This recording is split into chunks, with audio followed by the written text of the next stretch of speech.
नमस्कार, बहुत बहुत स्वागत है आप सभी का इस खास विशेष कार्यक्रम में। मैं आप सभी के साथ हूं कंचन। आज का कार्यक्रम बहुत ही ज़्यादा विशेष होने जा रहा है क्योंकि आज अपने कार्यक्रम में दर्शकों हम बात करेंगे नवरात्रों को लेकर, शारदीय नवरात्रों को लेकर। कहते हैं कि एक साल के अंदर ये जो नवरात्रे होते हैं ना, ये सबसे ज़्यादा महत्वपूर्ण होते हैं और इन नवरात्रों में आप माँ का आशीर्वाद पा सकते हैं। आपकी जो भी मनोकामनाएं हैं, आपके दिल में जो कुछ भी है, बस माता रानी से मांग लीजिए क्योंकि इन 9 दिनों में अगर आपने श्रद्धा से, भाव से माता रानी की पूजा अर्चना की या फिर अपने भाव माता रानी को दिखा दिया ना, तो माता रानी आपकी सभी मनोकामना पूर्ण करती है। तो आज भी इस खास कार्यक्रम में हम बहुत सारे सवालों पर बात करने वाले हैं। हम बात करेंगे ये नवरात्रे आपको क्या कुछ देकर जा रहे हैं, माता रानी आपको कैसे आशीर्वाद देंगी और कैसे आप माता रानी को प्रसन्न कर सकते हैं। तो चलिए इस कार्यक्रम को शुरू करते हैं। मेरे साथ जो खास मेहमान है, आज उन्हीं से सवालों के हम जवाब लेंगे। मेरे साथ जानी मानी एस्ट्रोलॉजर जीतू जी हैं। बहुत बहुत स्वागत है मैम आपका। कैसी हैं आप? बिल्कुल अच्छी हूँ, धन्यवाद और जय माता दी। जय माता दी। तो आज मैम सबसे पहले शुरुआत कर रहे हैं, जैसे कि शारदीय नवरात्रों की हम बात कर रहे हैं, तो शारदीय नवरात्रे अपने आप में कहते हैं कि बहुत महत्वपूर्ण है। ये जो 9 दिन होते हैं, ये 9 दिन इतने ज़रूरी होते हैं कि हर इंसान नवरात्रों का इंतज़ार करता है। मैं आपसे जानना चाहती हूँ कि बहुत से ऐसे लोग हैं जो नवरात्रों को लेकर थोड़ा सा घबराते भी हैं। उन्हें लगता है कि नवरात्रों पर ग्रहों की जो चाल है वो भी बदलती है, बहुत सारे प्लैनेट्स अपने अपने मोमेंट्स को चेंज करते हैं, मूवमेंट्स करते हैं, और ऐसे में लोगों को लगता है कि कहीं नवरात्रों की वजह से कोई उलझन तो ना हो जाए हमारी ज़िंदगी में। तो मैं चाहती हूँ सबसे पहले आप ये बताएं कि ये जो नवरात्रे हैं, तो माता रानी किस तरह से आशीर्वाद देने आ रही हैं? जी जी, सबसे पहले तो पूरे देशवासियों को नवरात्रि के इस पर्व की हार्दिक शुभकामनाएं हैं। अब देखिए, नवरात्रि का जो पर्व है, 9 रातों का जो पर्व है, ये माता रानी के आगमन का पर्व होता है। कहते हैं माता रानी हमारे इर्द गिर्द होती हैं। माता रानी पृथ्वी का भ्रमण कर रही होती हैं और ये 9 दिन जो होता है ना, ये सिर्फ 9 दिन तक ही सीमित नहीं होती है। ये भक्ति 9 दिन की हुई भक्ति पूरा साल आपको फायदा देती है। और जब हम 9 देवियों की बात करते हैं ना, तो ये कहा जाता है कि जो ये नवरात्रि आते हैं, शारदीय नवरात्रि आते हैं, ये पहले 9 दिन यानी प्रथमा तिथि से लेकर नवमी तिथि तक ये देवी को समर्पित होते हैं, यानी स्त्रियों को समर्पित होते हैं। और दूसरे अगले जो बचते हैं, जो पूर्णिमा के आसपास का 1.5 से 2 दिन बचते हैं, उसे हम तटस्थ कहते हैं, यानी बैलेंस। यानी करवट जब इसकी ली जाती है किसी भी एक मूवमेंट की, तो बीच का एक बैलेंस जो होता है वो बहुत जरूरी होता है। उसके बाद जो बचे हुए लगभग 18 से 19 दिन होते हैं, वो कहा जाता है देवों को समर्पित होते हैं। तो यानी देवी और देवता पूरे पूजे जाते हैं इन पर्व के दौरान और इस महीने में। अब जब हम देवी की बात करते हैं तो उनकी 2 चीजें बड़ी खास मानी जाती हैं। एक, देवी का आगमन, यानी किस सवारी पर हो रहा है, माँ हमें क्या क्या देंगी, कौन से नक्षत्र और योग बना रही हैं, किन संभावनाओं के चलते हमारी पूजा को कई गुना ज्यादा लाभ मिल सकता है। सबसे पहले तो इस बार जो माता रानी की सवारी है वो गज है। गज यानी हाथी। और हाथी से आपको क्या रिप्रेजेंटेशन मिलती है? वो मिलती है एक शक्ति, एक बल, और दूसरा शुभ मुख, तीसरा विजडम। यानी तीनों चीजें बड़ी फायदे वाली होगी। और जब शक्ति होती है किसी भी व्यक्ति के पास, तो वो अपने जीवन की हर समस्या का समाधान कहीं ना कहीं निकाल ही लेता है। फिर आती है योगों की बात कि योग कौन से होने चाहिए। इस बार शुक्ल योग बन रहा है, रवि योग बन रहा है, सर्वार्थ सिद्ध योग बन रहा है, यानी 21 तारीख और 22 तारीख की अर्ली मॉर्निंग तक सर्वार्थ सिद्ध योग भी है। तो यानी योगों के कॉम्बिनेशन देखते हैं तो वो भी बहुत अच्छे बन रहे हैं। अब हम ग्रहों की जब हम बात कर रहे हैं, क्योंकि ग्रहों का कहीं ना कहीं जो एक डर आप लोगों के दिलो दिमाग पर बैठता है ना, वो हमें कमजोर करता है और ज्यादा घबराहट पैदा करता है।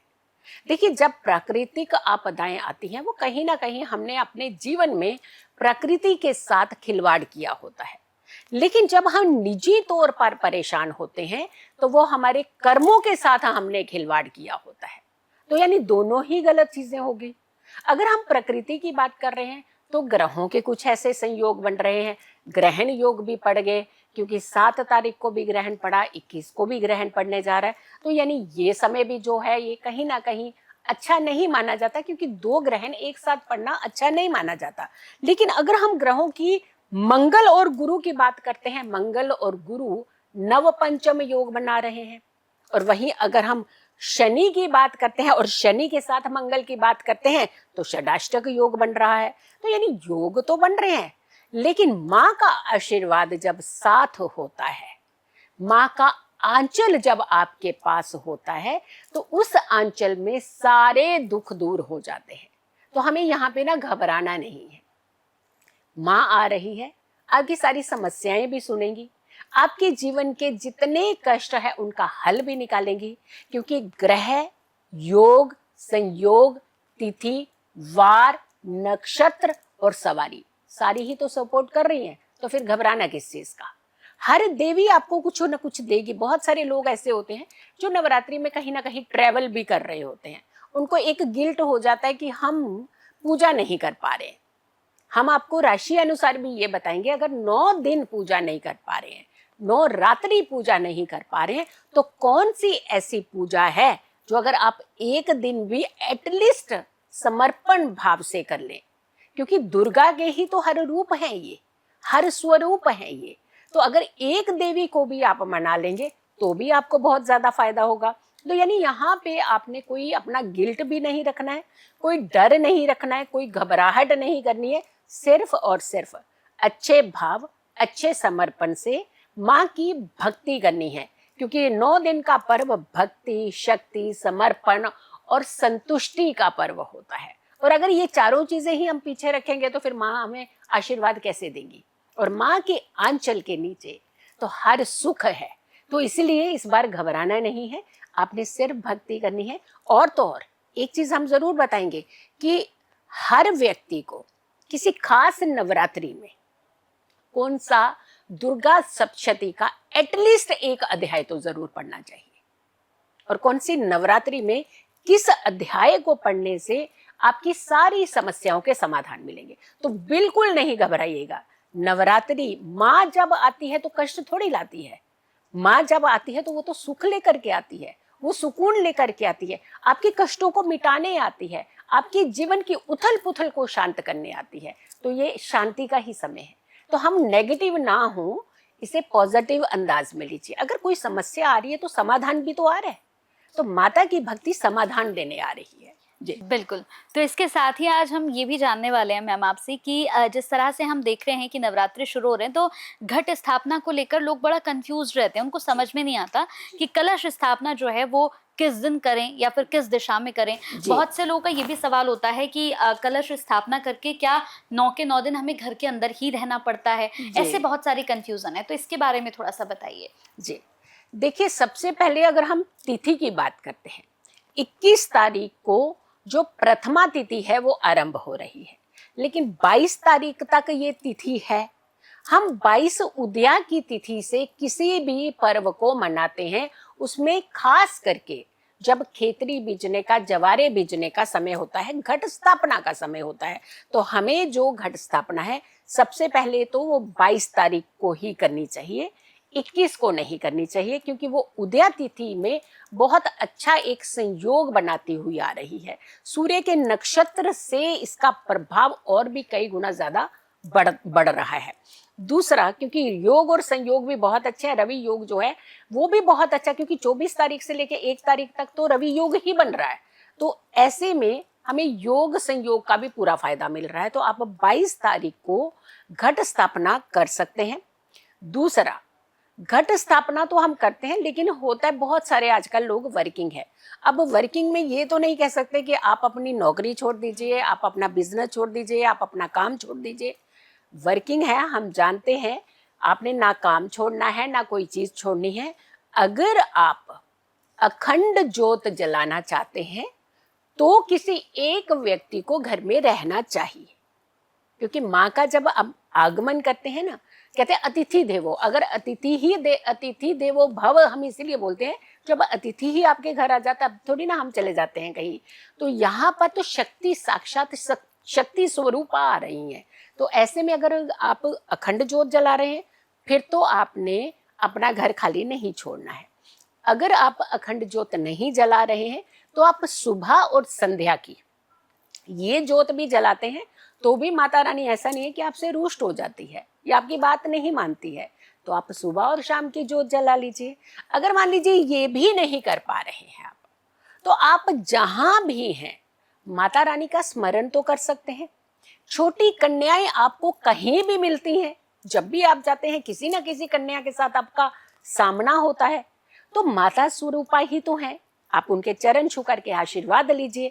जिस अवस्था में ऑफिस में आप बैठी हैं मंत्र चैंट कर लीजिए, ओम दुम दुर्गाय नमः इस मंत्र का ही खाली आप जाप कर लीजिए, क्योंकि हर स्वरूप माँ दुर्गा में समाहित है।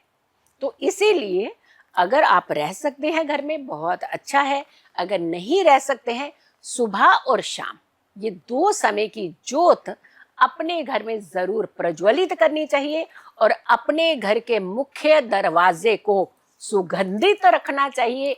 आपके घर के मुख्य दरवाजे पर माता रानी के चरण जरूर बने होने चाहिए, क्योंकि ये आभास जो होता है ना वही शक्तियों को आपके आसपास लेकर के आता है।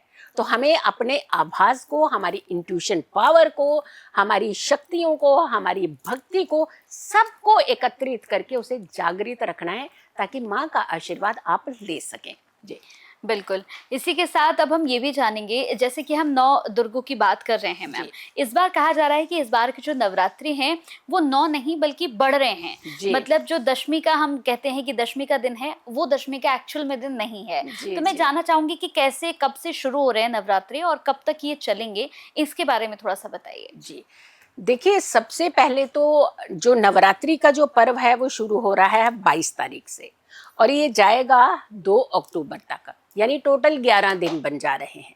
बहुत अच्छा योग संयोग होता है जब बढ़ती हुई नवरात्रि आती है, यानी माँ आपके इर्द गिर्द और ज्यादा एक दिन रहने वाली है। ये योग और संयोग ही तो है, जब अच्छी चीज आपके पास आए और कुछ दिन रुक जाए, ठहर जाए, तो कितनी अच्छी एक एनर्जी देकर के हमें निकलती है। तो इस बार जो हो रहा है वो तृतीया तिथि का वृद्धि हो रही है, यानी तीसरी तिथि जो है, जो तीसरी देवी की पूजा होगी वो 2 दिन तक करेंगे। और तीसरी देवी की जो पूजा है ना वो बहुत इंपॉर्टेंट है, चंद्र घंटा की वो पूजा है। और चंद्र घंटा कौन से? शत्रुओं का नाश करने वाली। हर कोई व्यक्ति कहीं ना कहीं इस पीड़ा से चल रहा होता है, इस पीड़ा से गुजर रहा होता है कि मेरा किसी ने बुरा कर दिया, मेरे काम को नजर लगा दी, मुझे कोई परेशान कर रहा है, मेरी रोजी रोटी छीन ली, मुझे जीने नहीं दे रहा, मुझे चैन नहीं लेने दे रहा। यानी कुछ ना कुछ आपके जीवन के अंदर एक खलबली मची सी रहती है जब भी कोई आपको व्यक्ति परेशान करता है। और वो ऐसा व्यक्ति परेशान होता है जिसका आपने कुछ बिगाड़ा नहीं होता, वो आपको परेशान कर रहा होता है। तो आप इस परेशानी से निकलेंगे तभी तो आप अच्छा विजन क्रिएट कर पाएंगे, तभी तो अच्छा सोचेंगे। तो ये जो 2 दिन की पूजा मिल रही है ना, ये भी आप लोगों का फायदा ही है, ये भी हम लोगों को एक कुछ ना कुछ खास मिलने वाला ही है, ताकि 2 दिन तक ऐसी पूजा की जाए जिससे नकारात्मकता, आपकी नेगेटिविटी जो है वो खत्म होगी, शत्रुओं का नाश होगा और आपके अंदर एक सुकून का वातावरण पैदा होगा, एक भक्तिमय माहौल होगा, एक शक्ति आपके अंदर आएगी जिससे आपके आने वाली हर एक समस्या को आप अपने जीवन से स्वयं ही दूर कर लेंगे। तो माता रानी इस बार दिल खोल करके आपको आशीर्वाद देने वाली है। बिल्कुल घबराना नहीं है, बिल्कुल टेंशन नहीं लेनी है। अच्छे भाव से आगमन कीजिए, अच्छे भाव से माता रानी का समर्पण करते हुए अच्छे भाव से पूजा भक्ति कीजिएगा। आप देखिएगा आपको फायदा ही फायदा मिलेगा, परेशानी होगी ही नहीं। बिल्कुल। नवरात्रि में कहते हैं कि जैसे ही नवरात्रि शुरू होते हैं मैम, तो लोग ये सोचते हैं कि शुभ और अशुभ, इसे लेकर लोग बड़ा कंफ्यूज हो जाते हैं। जो लोग अखंड ज्योत खास तौर से जलाते हैं, उनकी अगर ज्योत बुझ जाती है तो वो बड़ा परेशान हो जाते हैं, उन्हें लगता है कि ये अशुभ हो गया है, फिर बड़ा परेशान से रहते हैं और फिर पूरा दिन इसी में लगा देते हैं। तो अगर किसी ने अखंड ज्योत जलाई और वो बुझ जाती है तो क्या अशुभता के संकेत होते हैं ये? जी, सबसे पहले देखो कितनी अच्छी बात आपने पूछी है, क्योंकि दिल के अंदर कभी वहम हो जाए, डर हो जाए, तो आपको भक्ति करने ही नहीं देता वो डर। इम्पोर्टेंट चीज क्या होती है कि जब भी हम किसी पूजा को करते हैं, हम पूजा करते ही क्यों है? हम इसीलिए करते हैं कि हमारे अंदर जो उथल पुथल है वो शांत हो जाए। हमारे अंदर कहीं ना कहीं जो नकारात्मकता है वो दूर हो जाए, हमारे जीवन के अंदर एक सुकून की एंट्री हो जाए। और जब हम नेगेटिव ही सोचेंगे तो फिर अच्छा सोचेंगे कैसे आप? अब आप अपनी नेगेटिविटी को, अपने क्लटर को तो दूर ही नहीं कर रहे हैं। जब दूर नहीं करेंगे क्लटर तो अच्छी चीज की जगह बने ही कैसे? तो सबसे पहले इंपॉर्टेंट चीज ये है, अखंड ज्योत जब भी आप अपने घरों में जलाते हैं, कई बार कारण ऐसा होता है कि हवा के झोंके से बुझ जाती है। कई बार ऐसा होता है कि आपकी ज्योत आपने एक बार, दो बार, तीन बार जलाई लेकिन उसके बावजूद बुझ गई। कई बार ऐसा होता है कि आपका घी ही पलट जाता है। और कई बार ऐसा होता है कि ज्योत आपकी बहुत अच्छे से जल रही होती है, आपका घी खत्म हो जाता है। यानी फैक्टर तो बहुत सारे बन रहे हैं लेकिन अखंड ज्योत बुझ गई आखिर में, यही कहने का मतलब है आपका। तो ऐसे में हमेशा ध्यान रखिए, कई बार हमारी जिंदगी के अंदर कोई हमसे भूल चूक हुई होती है। स्वयं एनालाइज करना जो होता है वो बहुत जरूरी होता है। हमारी गलती हमने की, हमने एनालाइज किया क्या उसका? अगर हम एनालाइज ही नहीं करेंगे तो उस गलती को सुधारेंगे कैसे? कभी जीवन में नहीं सुधारेंगे। हो सकता है किसी भूल चूक से आपसे कोई गलती हो रही हो सकता है कि आपने अपने माता रानी को आगमन अपने घर में तो दिया है लेकिन सासू माँ को आपने कहीं ना कहीं कुछ अपशब्द बोल दिए हो, अपनी माँ से आपने कुछ झगड़ा कर लिया हो, कन्याओं के ऊपर आपने कोई अत्याचार कर दिए हो, आस पड़ोस की कन्याओं के साथ आपने कुछ मिसबिहेव कर दिया हो। हर रोम रोम में माता रानी का एक स्वरूप है, याद रखिएगा। जब हम ऐसी चीजें करती हैं तो उसका प्रभाव माता रानी दिखाती हैं क्योंकि वो बहुत शक्तिशाली हैं। हम इंसान मात्र हैं, वो तो देवी हैं, वो तो सर्वत्र हैं, यानी सब जगह हैं, हर कण कण में है, हर भाव में है, हर भक्ति में है। तो यानी कहीं ना कहीं कोई चूक का कारण बन रहा है। और अगर शांत हो गई है, चाहे कारण हवा का झोंका हो, चाहे कारण आपकी कोई भूल चूक हो, चाहे घी कम हो गया हो, चाहे घी ज्यादा हो गया हो, चाहे घी पलट गया हो, चाहे दिया पलट गया हो, कारण कुछ भी रहा हो, अगर ज्योत शांत हो गई है, आप भगवान का ध्यान करिए, सभी देवी देवताओं का ध्यान करिए, माता रानी से क्षमा कान पकड़ करके अपनी क्षमा सबसे बड़ी पता है क्या बात होती है? एक होता मुंह से माफ कर दीजिए, एक होता स्वयं मेरे से गलती हुई है, मैं जीवन में आज के बाद ऐसी गलती नहीं करूंगी। अगर मैंने किसी का भी कोई दिल दुखाया है, किसी को परेशान करा है, किसी मातृ स्वरूप को परेशान किया है, किसी कन्या के साथ कोई अत्याचार किया है, किसी के जीवन को परेशान किया है, ये अपने आप में अंदर से अगर आप जब क्षमा मांगते हैं तो उसका जो सीधा रिजल्ट आपको देखने को मिल जाता है। ये भाव रखते हुए, क्षमा मांगते हुए, माँ का ध्यान करते हुए पुनः आप ज्योत को प्रज्वलित करिए। और प्रज्वलित करके थोड़ा सा डेफिनेटली उसका देखिए, किसी भी एक सेंसिटिव मूव आप एक सेंसिटिव एक पर्टिकुलर एक टाइम को, एक शक्ति को अगर आप अपने घर के अंदर आगमन कर रहे हैं तो उसका ध्यान रखना भी हमारा ही कर्तव्य होता है। तो हमें थोड़ा सा ध्यान भी रखना चाहिए। और हाँ, कभी भी हमेशा याद रखिए, जब आपको गुस्सा हो, आप जहां अखंड ज्योत जल रही हो वहां नहीं जाना चाहिए आपको। गुस्से से थोड़ी ना जाएंगे माता के पास, माता के पास तो एक अच्छे भाव से जाएंगे ना आप। तो आप शांत पहले अपने आप को करिए, फिर माता रानी के अखंड ज्योत के पास जाइए। कभी आपकी ज्योत जो है नहीं बुझेगी। और बुझ गई है किसी कारण से, डर नहीं रखना है, वहम नहीं रखना, क्योंकि डर के चलते आप और कई सारी गलतियां कर जाएंगे। तो अपने डर ना करते हुए सीधा आप जाइए, ज्योत प्रज्वलित करिए, माता का ध्यान करिए, माता के भजन कीर्तन करिए। 2 समय जो है, सुबह और संध्या का समय है, उस दिन भक्ति करिए अपने घर के अंदर। और भक्तिमय वातावरण रखिए, खुशी का वातावरण रखिए। माँ वहीं रहती है जहाँ सुकून होता है, माँ वहाँ रहती है जहाँ नीयत खराब नहीं होती है, माँ वहाँ रहती है जहाँ भाव अच्छे होते हैं और समर्पण होता है। तो आप देखिएगा, कोई टेंशन लेने की जरूरत नहीं है। अगर किसी कारण हो गया है तो उसे पुनः प्रज्वलित कर लीजिए।